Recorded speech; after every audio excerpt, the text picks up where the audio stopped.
left-hand corner of Death Aura LE, we have the Filipino Zerg player, the Red Zerg, representing Team Liab Esports. It is EnDerr. And no. Yeah. Go on. I was just gonna say, I don't really get to cast EnDerr that much as, well, to be fair, I don't get to cast either of these players that much because time zones for RiSky, and for EnDerr, I believe he has internet issues or something like that, so he just doesn't play in a lot of these sort of weekly events. But every time I get to cast EnDerr, I cannot help myself. I have to say his legal name, Caviar Napoleon Maquises Acampado. It is up there with Max Angel. It's beautiful. It's one of the best names out there, period. Let's be real here. And oh my god, okay. So I also rarely get to cast EnDerr, but I have been able to in ANZ Champs over the weekend, and he did the same thing. He's crazy. It didn't work last time. Is it gonna work this time? Mate, he's going for 3 hatch before pool. He went 3 hatch, gas, then pool. Before pool. This is not something you see at all nowadays, especially in a ZVZ. RiSky, I mean, his pool's already finishing up right now. I imagine just 6 lings go across the map. Whoop.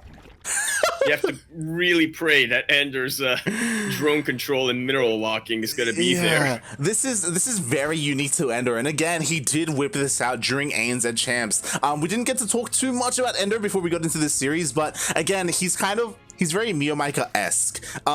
It's hard. Yeah, it's hard to be like Miyamaika. Miyamaika, of course, he's a very, unique Zerg player. He has his own style. He a lot of what he does is just very off meta. Same with EnDerr. He isn't anywhere near as crazy, but he's just willing to do his own thing.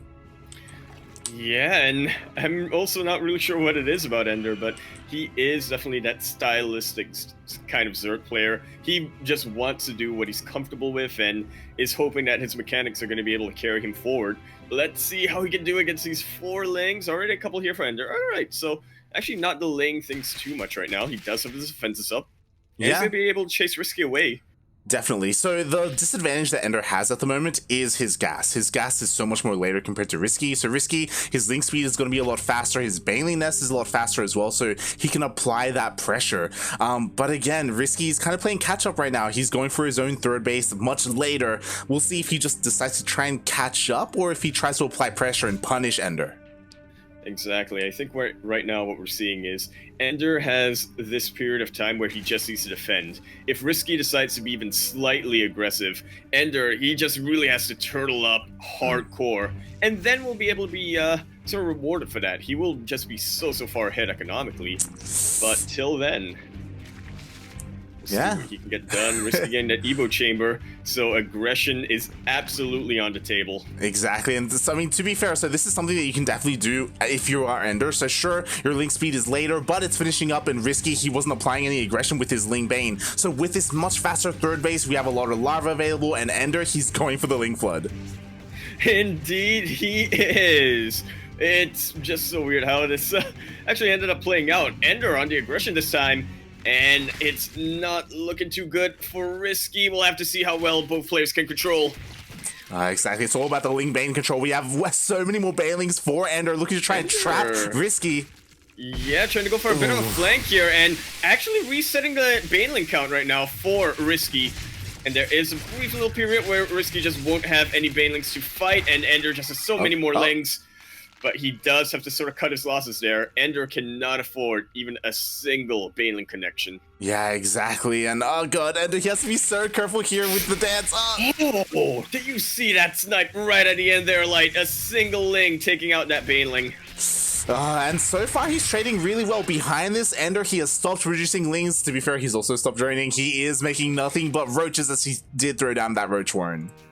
Well, sometimes something to soak up the Banelings, and again, this is RiSky sort of playing catch-up right now. EnDerr, he's already got those 10 roaches on the way, ready to attack RiSky, whereas RiSky, Roach Warren not done, not even halfway done, but is getting Spinecrawler, which will hopefully be able to buy him enough time to get his defenses out. Oh yeah, we'll see. I mean, again, there are a lot of leftover Ling Bane for RiSky, and he's just going across the map, surrounding all the roaches. Indeed he has. He has been able to find EnDerr right at the correct moment, right at the correct position to catch all of these roaches off guard, but it still wasn't enough. EnDerr, he had enough leftover links to be able to chase that away from RiSky, and now he's going full foot on the pedal right now. Like, look at the difference in his army supply. But RiSky, I think he has bought himself enough time.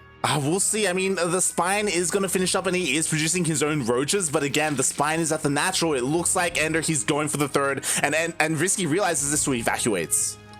He does evacuate, but that's still a lot of roaches that are coming up for our blue Zerg player light. And EnDerr, he's trying to force this, but I feel like there may just be a little too much with these queens right now for RiSky. EnDerr, he's got to pray for the best Baneling connections of his life. Exactly. Like, there are so many queens, so many transfused energy as well. He's trying to focus down the hatchery. And he will be able to get it, but at what cost? And actually, not that much, to be honest. Broodlings are chasing down a couple of these roaches, but these are still roaches from both of these players. EnDerr is able to make it out of there. And sure, RiSky has caught up in the roach count, but now EnDerr, he's up an entire base, really controlling the flow of the game right now. Exactly. That's what I was about to say. I love the way that EnDerr has just been dictating the pace of this game, just forcing RiSky to react to him, and RiSky just hasn't been able to keep up. Again, EnDerr has been one step ahead, and even these links sneaking into the main. And it is doing so much damage right now. Already got a queen, drags all of these roaches all the way back home. Remember, RiSky wanted to go for a quick little counterattack, trying to equalize that damage, and now that opportunity is just about lost. These Banelings at the corner of the main base. Hey, RiSky doesn't see it light. Exactly. EnDerr can go in. Oh god, I saw when EnDerr pulled them off, but clearly RiSky didn't. At the moment, EnDerr, he's trying to keep him busy. He's trying to counterattack, trying to pull his attention away. Meanwhile, they run in.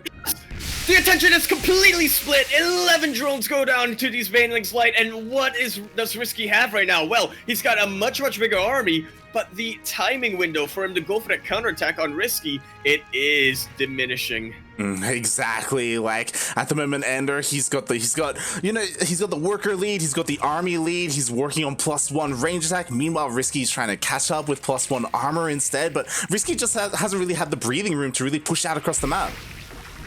But I think he sees a bit of an opportunity for him now, as he is just straight going for it. He knows he needs to find some sort of equalizer, so he's just going to go for it. EnDerr is getting his lair much quicker. Yeah. Should be able to get some Galauer Constitution up to help out. Another link counterattack. This is what we know EnDerr for. Exactly. He's even going to catch some Ravagers and some Queens as well. Meanwhile, EnDerr is pushing out across the map. Sorry, RiSky's pushing out across the map. Looking to deal some damage, but he's losing his Ravagers. Yeah, a little bit mistimed here for RiSky. Sending Ravagers a little bit too far forward, and EnDerr, absolutely no fear, jumps right on top of them. Exactly. What even is getting caught out of position, am I right, Light? Right, and I'm so surprised because I'm pretty sure RiSky started lair earlier, but he cancelled it because I was so shocked that he wasn't working on it. So already restarting that lair, EnDerr, he already has it. He's working on roach speed. He's going to be working on +2 as soon as he can. And RiSky, like, he can't engage. Like, all he can do is like just try and pick up overlords wherever he can. And it does slow down EnDerr to an extent here, but I'm just looking at the Galauer Constitution about to finish researching Light, and yeah, once that's done, it's hard to imagine EnDerr not pouncing on top of RiSky. Exactly, right? Like, that's what EnDerr's waiting for. He's waiting for that roach speed to finish up. Once it finishes, then he can just push out across the map, catch anything that RiSky has, and RiSky realizes this. He doesn't want to be caught out in the middle of the map. He pulls back, continuing to snipe off whatever overlords he can. And I do quite like that a lot. RiSky, you know, getting a little bit of damage here and there, slowing down EnDerr, but most importantly, just trying to regroup, trying to find a position where ideally he can catch RiSky off guard, but RiSky, or EnDerr rather, I should say, we call him the General for a reason, and it's not just because his name's Napoleon. That's part of it. But we do have, RiSky's finally going to be able to deal some damage. A massive link run by gets into the natural of EnDerr. Alright, there's some decent mineral walking and some decent drone drilling, but a lot of them do still go down for EnDerr. And we're getting into a bit of a pseudo base trade scenario right now. Like, RiSky has definitely caught up in terms of the army. Not quite equal, but enough to fight, especially up this ramp, especially with that spine crawler. Oh, exactly. Like, EnDerr, he kills the third base, which is nice, but he's struggling so much to push up the ramp into that spine, into all those Ravagers. And now Spine Crawler got revealed, his drones have gone down. EnDerr, for the first time this game, I do believe, is below in terms of the worker count. behind. That's what I'm thinking. Yes, he is currently behind. Meanwhile, RiSky's going for the counterattack again. He's only got 2 base economy at the moment. To be fair, EnDerr, he did lose a lot of workers, so RiSky's actually ahead in terms of that economy, as you were saying. But you know what? The Spire is done. Mutas are on the way. Mutas are on the way, and there's really EnDerr saying, that's a nice drone count that you've got there, RiSky. Would definitely be a shame, and I do worry that RiSky is going to be forced to go all in. I mean, he's not forced yet, but we're about to get to that scenario. Biles not quite connecting, but the actual position there, I think, was a little bit better for RiSky. More Ravagers are shooting, but now that the Mutas are out, it's an entirely different story. An entirely different story. Oh, it actually manages to bile some of these Mutas right out of the sky. Nicely done, but RiSky is forced back. All this free damage being done to his army. Meanwhile, RiSky, he's going for a Spire of his own. We'll see if he decides to go into Mutas or try to maybe hard counter since he's behind and go straight into Corruptors. Yeah, it's kind of interesting, the options available right now for RiSky, but not all of them are correct. And once more, EnDerr really threatening this third base location. He is unrelenting, like, he just does not want RiSky to get this base up. Yeah, he doesn't. And to be fair, like, he can't. RiSky, he's ahead in workers. Like, if he gets it saturated, he is going to be getting back into this game. EnDerr, he has to try and get something done with these Mutas. He hasn't really been able to sneak into any of these mineral lines. No, he has not. Okay, getting a couple of overlords here and there, and EnDerr is still ahead in terms of the army supply, but interestingly enough, he's sort of slowed down here. Yeah. It's this weird situation where EnDerr, he's just spent so much of his gas. Like, he doesn't have a lot of Ravagers, so it's hard to go toe-to-toe with the ground army. To be fair, RiSky, he's actually heavily supply blocked, so he can't spend his money. Look at his gas count. Like, he has almost 1.5k gas, and he can't spend it. He does, and usually you want a lot of gas when you do go for Mutas, but not in this scenario. Yeah, no, when you're this heavily supply blocked, and like, EnDerr, he knows this, he's just going for the overlords. He is, and there are a lot here to take out. Not too much anti-air, only the spot crawlers. And the queens will catch up, but EnDerr, I feel like he can get quite a lot done here. Not with the transfuse from the queens, though. Ooh, nice transfuse. There are enough queens to push the army back. Meanwhile, I love this. We have Corruptors on the way for RiSky. This is a good, like, kind of backbone to the air. One Corruptor, that's the thing. There are 12 more Mutas, so I guess the Corruptor may have just been a misclick.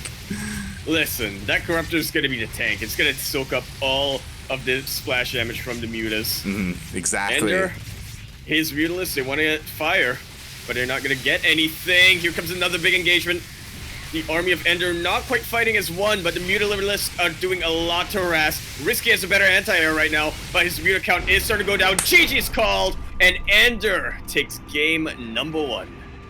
Jesus Christ, Napoleon, he fights back, takes out the New Zealand Zerg player, at least in game 1. We will see what happens in game 2 after this break. See you then.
And we are back after such a fiery game number 1.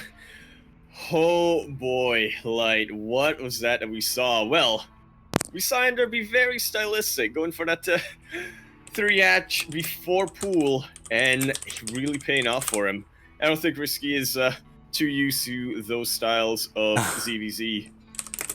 Yeah, exactly. I was about to say that, so one of the advantages that some of these Southeast Asian players had in DreamHack Full anyway was their kind of more aggressive or different style of play. And that's something that we saw players like Razorblader really struggle against. I remember like EnDerr and Mia. I still remember his game versus Miyamaika. Exactly. Both EnDerr and Miyamaika just had their way with Razorblader. Like it was just dominant. And this is the other thing, right? Like someone like RiSky, he's not too familiar with how EnDerr plays.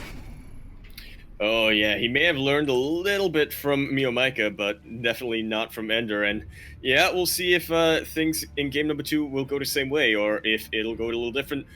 But till then, we are going to spawn in onto Romanticide LE, where in the top left-hand corner of the map, spawning all the way in the top left-hand corner, we have the Blues player coming down to represent the land of New Zealand. Currently teamless, we have the Blues.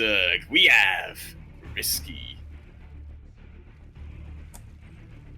And I was gonna call him the Epic, but I forgot he was teamless. Yeah, he's no longer on that team. F's in the chat. But spawning in at the bottom right-hand corner of Romanticide LE, currently up 1-0 in this best of 3. We have the Filipino Zerg player, El Conquistador Napoleon himself. It is representing Live Esports, EnDerr.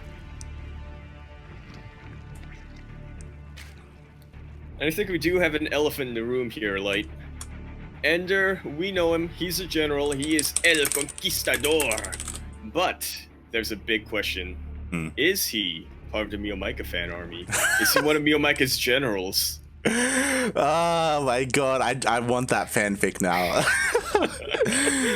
He's his right-hand man. Exactly, like, I don't so, I don't know if there's anyone in chat who remembers this, but Road to BlizzCon in 2016, I want to say, TL, Team Liquid, they did like kind of like this reimagining of like the road of all the qualified BlizzCon players, and I remember that. Yeah, and there was a thing like there was like the French players like Lil Bao and like Firecake and Marine Lord, like they were like on a ship like on their way to like all this stuff. I remember there was something like Zest was the guy who was at a river or something. He came off his horse and took a drink, and then he looked at Tasia. Something like that happened. There was like this big narrative, and it was like SSL, like Topia, and GSL, like land or whatever. Like each like a Star League had its own like name and like place in the world, in this world that TL created. It was amazing to see, and it's very fitting because there were things like that where like Lil Bao had like these other foreigners who were like his generals and stuff like that. It was great. But to answer your question, EnDerr, he is not one of the players who changed his name to Miyamaika fan. Like, god damn it. God damn it. Well, we shall see. Maybe things will turn a little differently, as this time both players are playing a lot more standard. EnDerr not going to be taking that risk. I think he realizes that, you know, he can't really get away with going 3-hatch before pool 2 games in a row. Yeah. Instead, going to go for a massive link flood behind this 3-hatch play. But RiSky, he is going to get that Baneling Nest out. He's going to be safe as a bunker.